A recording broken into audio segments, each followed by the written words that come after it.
안녕하세요. 동건수입니다. 이번 영상에서는 10장 4절 비교 판정법을 알아보겠습니다. 우선 앞절에서는 저희가 적분 판정법도 했었고 그 전에는 그 발산 판정법을 했었죠. 자, 이번에 비교 판정법과 극한 비교 판정법 두 가지를 이번 10장 4절에서 한번 알아보겠습니다. 자, 그럼 비교 판정법이 무엇이냐? 우선 비교 판정법을 한번 이해를 해보겠습니다. 주어진 두 개의 급수 수열 AN에 대한 급수와 수열 BN에 대한 이 급수가 있는데 이 각 항이 모두 양수인 급수라고 합니다. 자, 이 말은 이렇게도 표현을 할 수가 있죠. 그러니까 모든 자연수 n에 대해서 AN이라는 그 수열의 항은 모두 0보다 크고 또 BN이라는 수열도 0보다 크다. 이렇게 나타낼 수 있습니다. 그러니까 AN이든 수열 BN이든 A1도 0보다 크고 A2도 0보다 크고 뭐 A100도 0보다 크고 그러니까 모든 항들이 다 양수인 항이고 BN도 마찬가지고요. 이런 거를 양항 수열이라고 부릅니다. 모든 항이 다 양수인 항이란 뜻이죠. 자, 그러니까 이렇게 이해를 하시고, 그러니까 이런 수열들을 계속 무한히 더해가겠다, 무한급수를 해가겠다, 그런 의미입니다. 그럴 때, 이런 상황일 때, 만약에 bn이라는 수열에 대한 급수를 무한히 더했더니 이게 수렴한다고 합니다. 만약에 그리고 an이라는 수열은 bn이라는 수열보다 항상 같거나 작다라는 조건이 있습니다. 여기까지가 조건입니다. 그러면 결론은 무엇이냐? 결론은 an에 대한 급수도 역시 수렴한다고 하는 것입니다. 자, 이거 뭐 어떻게 보면 당연하겠죠. 어떤 그 BN이라는 수열이 있고 그게 항상 AN보다 크다라고 하는데 큰 숫자들을 무한히 다 더했더니 수렴했습니다. 큰 숫자들을. 근데 그것보다 같거나 작은 숫자들을 무한히 다 더하면 BN에 대한 급수보다 더 작은 수로 수렴을 해야 되겠죠. 네, 굉장히 당연해 보입니다. 또 두 번째는 1번의 대우명제인데 만약에 BN이 발산한다고 합니다. 만약에 그 가정이고요. 그리고 AN보다 BN이 항상 같거나 작다고 합니다. 그러니까 항상 작은 수, AN보다 작은 수들을 무한히 다 더했는데 이게 발산해 버린다고 한다면 그것보다 큰 수들을 계속 무한히 더하면 더 크게 발산을 하겠죠. 그래서 더 큰 AN들도 발산한다. 굉장히 당연해 보이는 얘기인데 이게 굉장히 유용하고 의미가 있습니다. 자, 사실 이 비교 판정법, 그러니까 전에 보셨던 적분 판정법도 그렇고 비교 판정법도 그렇고 이것에 대한 엄밀한 증명은 사실 해석학 수준까지 가서 입실론 델타와 각종 그 정리들을 뭐 코시 정리라든가 이런 것들을 써서 엄밀하게 하나의 어떤 빈틈도 없이 증명을 해내는 게 중요한데 사실 저희는 그 엄밀한 증명이 필요한 것은 아니고 미분적분학 수준에서 어느 정도 증명보다는 약간 완벽하진 않지만 좀 약간 어느 정도 정당화를 해보는, 그러니까 굉장히 약간 빈틈이 좀 있지만 약간 증명스러운 그런 정당화를 한번 해보는 것도 뭐 어느 정도 의미가 있다고 생각은 합니다. 자, 그래서 증명 아닌 증명을 한번 간소화된 증명을 한번 해보겠습니다. 이 제가 보여드리는 방식은 교재 증명이라고 나와 있는 내용인데요. 한번 해보겠습니다. 그리고 이거 증명하기 전에 여기 예로 한 가지 중요한 예로 그 비교 판정법의 예를 들었습니다. 지금 주어진 수열이 우리가 구하고자 이제 수렴하는지 발산하는지 판단하고자 하는 게 요 수열입니다. 그러니까 AN 2의 n제곱 더하기 1분의 1이라는 수열은 모든 항이 다 양항이죠. 양항 수열이 맞고요. 양항 수열이 맞고 그리고 이 AN이란 양항 수열은 항상 2의 n제곱분의 1보다 항상 작습니다. 분모가 항상 크죠. 그러니까 전체 항의 수열의 항의 값은 작습니다. 이것을 예를 들어 BN이라고 해보겠습니다. 그러면 이렇게 잡으면 그러니까 어떤 모든 항에 대해서 AN은 항상 BN보다 작죠. 그런데 잘 살펴보니 BN이라는 것은 등비급수죠. 등비급수고 이미 우리가 수렴한다는 걸, 1로 수렴한다는 걸 알고 있습니다. 자, 항상 큰 애를 무한히 더했는데 수렴하더라. 그러면 작은 애도 수렴해야죠. 따라서 결론은 무한급수 2n 더하기 1분의 1이라는 이 양항수열을 무한히 더한 첫 번째부터 무한히 더한 급수는 수렴한다 라고 판정을 할 수 있습니다. 근데 이제 수렴한다고 판정을 했으나 이 수렴하는 값이 뭐다라는 것까지는 갈 수는 없는 상황입니다. 일단 저희는 수렴하냐 발산하냐 그 판정만 하는 거에 집중을 먼저 하겠습니다. 자, 이렇게 이제 비교 판정법을 사용하고요. 이제 본격적으로 좀 간소화된 증명을 한번 해보겠습니다. 자, 1번 위에 주어진 요 1번을 먼저 증명을 해보겠습니다. 우선 AN이라는 것은 AN이라는 수열이 있고 또 BN이라는 수열이 있는데 모두 양항 수열이라고 하겠습니다. 이게 무슨 말이냐면 다시 한번 쓰면 모든 자연수 n에 대해서 AN은 양수이고 BN도 양수라는 겁니다. 첫 번째 항, 두 번째 항, 세 번째 항, 100번째 항 모든 항들이 다 양수라는 게 양항 수열입니다. 자, 이 두 가지 수열에 대해서 부분합 수열 AN에 대한 부분합 수열 그러니까 K라고 하고 첫 번째부터 n번째 항까지 다 더한 부분합 수열을 SN이라고 해보겠습니다. 그리고 이 주어진 또 BN에 대한 이 n에 대한 첫 번째 항부터 n번째 항까지 다 더한 부분합 수열을 TN이라고 해보겠습니다. 자, 그리고 이 BN이라는 이 수열이 이제 n번째가 아니라 첫 번째부터 무한히 무한대까지 다 더한 것을 실수 T라고 해보겠습니다. 왜냐하면 이 1번의 가정에 의해서 얘가 수렴한다고 가정을 했으니까 그 수렴하는 값을 실수 T라고 한번 이렇게 잡았습니다. 자, 그러면 이제 AN과 BN이 모두 양항수열이라는 얘기는 첫 번째 항, 두 번째 항, 세 번째 항 계속 더해가면 더해갈수록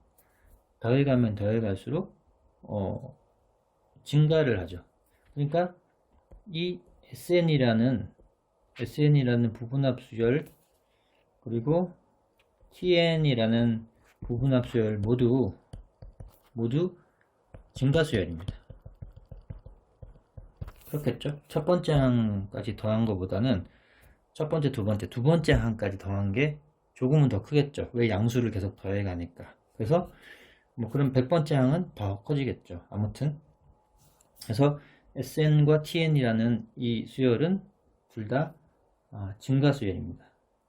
증가 수열이고 그리고 위에서 잡은 것과 같이 T라는 것은 첫 번째부터 무한대까지 BN을 계속 더한 것인데 이것은 n이 무한대로 갔을 때 정의에 의해서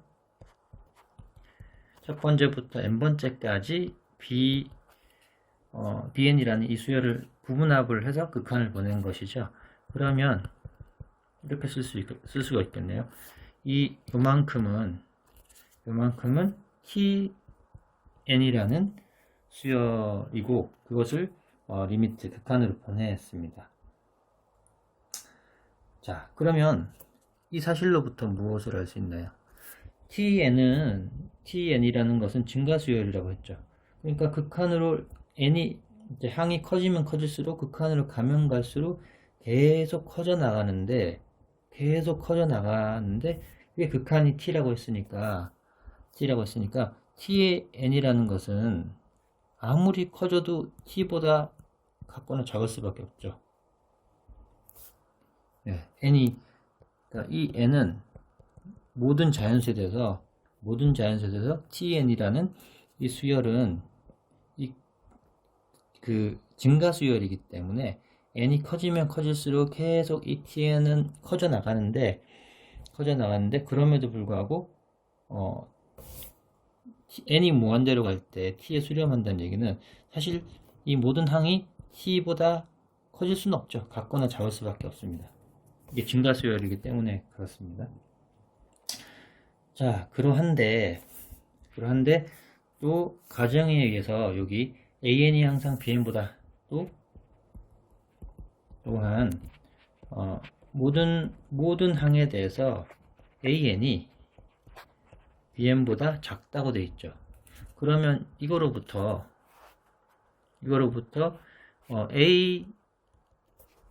an과 bn의 유한계의 항을 더하면 역시 그 부등호는 그대로입니다.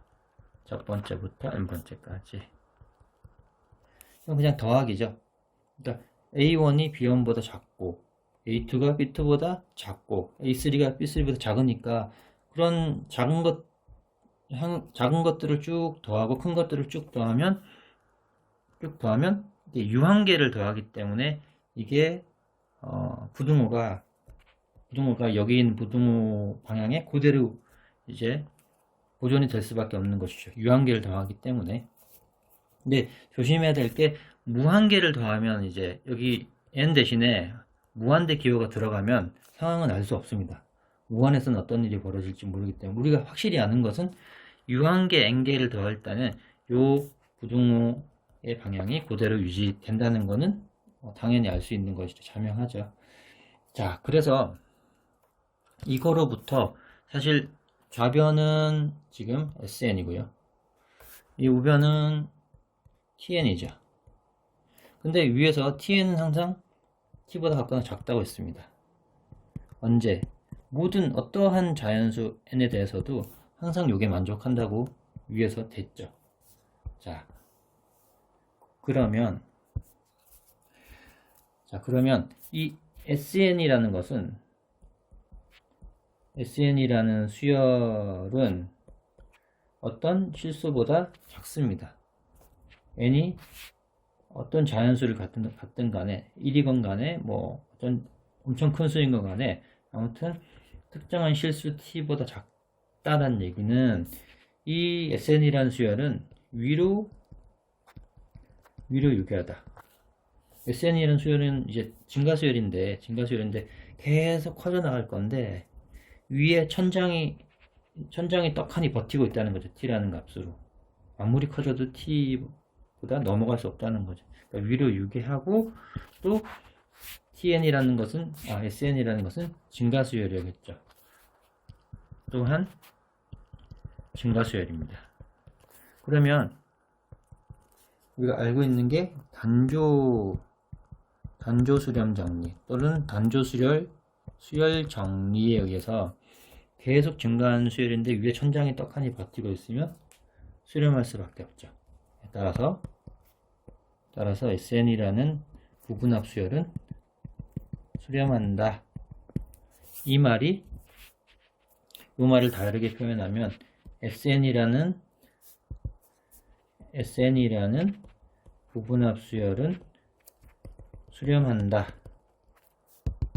이것을 저희는 이렇게 표현을 하죠. SN이라는 부분합 수열의 리미트를 보낸 것은 AN을 첫 번째 항부터 무한대까지 계속 더해 나가는 게 이렇게 정의가 됐죠. 이게 바로 수렴한다 라는 것으로 이제 결론이 날 수 있습니다. 자, 그래서 다시 한번 살펴보면 그 모든 항에 대해서 모든 항들이 다 이제 큰 END에 대해서 이 급수를 다 더해서 수렴하면 걔보다 작은 애들을 더해봤자 이 BN을 다 더한 급수보다 작을 수밖에 없죠. 그러니까 작은 수로 수렴할 수밖에 없습니다. 자, 그럼 두 번째 것도 마저 증명을 해보겠습니다. 자, 두 번째 가정이 뭐였죠? 그 BN의 급수가 발산한다 라는 말인데, 이 말을 다시 써보면 그 위에 TN이라는 부분합 수열의 극한이 발산한다 라고 되어 있죠. 근데 양의 무한대로 발산을 하는 이유는 이 부분합 수열 Tn은 무엇을 다 더한 거죠? 그러니까 BN이라는 여기 BN이라는 이 양항수열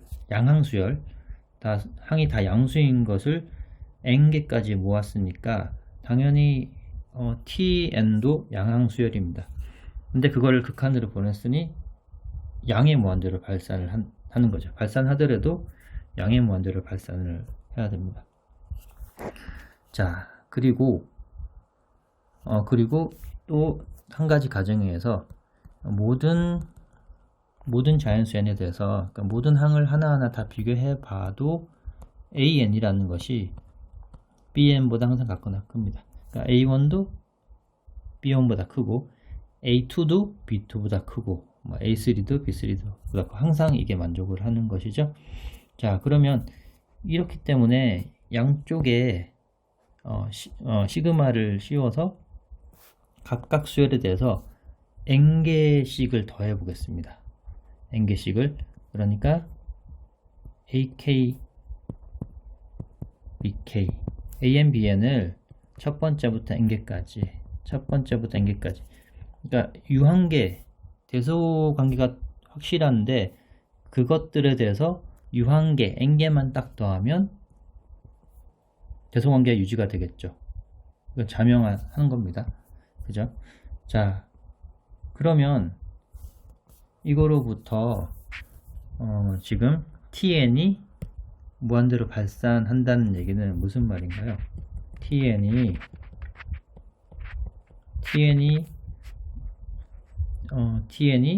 이거죠. 리미트 BK를 첫 번째부터 n번째 항까지 더한 게 TN이죠. 그러니까 이것은 다시 한번 말씀드리면 첫 번째부터 무한대까지 BN의 급수를 나타내는 것이죠. 그러니까 이게 바로 무한대로 발산한다는 것이고, 지금 요 n번째 부분합을 더한 요 부분이 SN이고 요 부분이 TN인데, SN이고 TN인데 양쪽에 수열 SN과 TN이 있는데 이 수열에 대해서 대소비교가 이렇게 되면 극한 리미트의 성질에 따라서 리미트를 수열에 이렇게 씌워줘도 극한의 대소비교가 그대로 유지가 되죠. 그러니까 이거는 수열 부분에서 저희가 한번 확인을 한 것 같기도 한데요. 근데 사실 이 부분도 어떤 수열의 대소비교와 극한의 대소비교에 대해서 입실론 델타를 이용해서 엄밀하게 증명을 하는 게 맞긴 한데, 저희가 그것까지 이제 미분적분학에서 다루게 되면 사실 해석학 수준까지 올라가는 거여서 약간 부담스러우실 수가 있고요. 우선은 지금은 그렇게 받아들이도록 하겠습니다. 그러니까 대소비교가 확실한 이렇게 돼 있는 수열에 대해서 양쪽에 극한을 씌워도 그 극한 값도 그대로 대소비교가 그대로 따라간다 라는 것을 직관적으로 우선은 받아들이시고요. 자, 그러면 부분이 이렇게 됐으니, 그러면 이걸 다시 한번 쓰면 an에 대한 무한급수는 bn에 대한 무한급수가 이렇게 되는 것이고, 이 오른쪽 부분이 발산한다고 했죠. 발산한다고 했습니다. 그러니까 이 부분이 이 극한이 발산하면 오른쪽 더 큰 극한은 당연히 발산할 수밖에 없죠. 리미트의 성질에 따라서. 그렇죠? 리미트, 극한의 성질에 따라서 어떤 수열이나 함수가 발산을 하는데 그것보다 더 큰 수열이나 함수는 더 크게 발산을 하겠죠. 극한이죠. 더 높은 이제 극한점으로 가니까. 그래서 요 표현을 리미트 성질에 따라서 이런 결론이 나왔는데, 이것을 다시 한번 써보니 좌변은 an에 대한 급수고 우변은 bn에 대한 급수이니 오른쪽이 발산한다는 얘기는 좌변도 발산한다 라는 결론으로 나왔습니다. 따라서 모든 항이 작은 bn에 대한 급수가 발산하면 모든 항이 그거보다 큰 an에 대한 무한급수도 따라서 발산한다 라는 결론을 얻을 수 있습니다.